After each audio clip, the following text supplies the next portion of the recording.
ময়মনসিংহে ফেডারেশন কাপের ফাইনালে চ্যাম্পিয়ন হয়েছে বসুন্ধরা কিংস। তারা মোহামেডানকে 2-1 গোলের ব্যবধানে হারিয়েছে। এখানে বিপত্তিটা ঘটেছে বা বিতর্কযুক্ত একটি ম্যাচ অনুষ্ঠিত হয়েছে।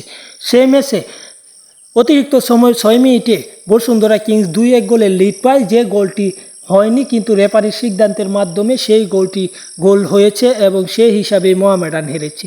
এবং মোহামেডানের কোচ আলফাজের মতে সেই গোলটি কারেক্ট ছিল না, সেটি একটি ভুল গোল ছিল। কিন্তু রায়টা মোহামেডানের বিপক্ষে গিয়ে বসুন্ধরা কিংসের পক্ষে যায়। বিপরীতে মোহামেডান ম্যাচটি 2-1 গোলের ব্যবধানে হেরে যায় এবং এটাই হচ্ছে বিতর্ক। এবং আলফাজের মতে গোলটি হচ্ছে না এবং আলফাজ এই গোলের জন্য ম্যাচটি হেরেছে এবং দুঃখ প্রকাশ করেছে বাংলাদেশের রেফারি এত বাজে রেফারিং নিয়ে।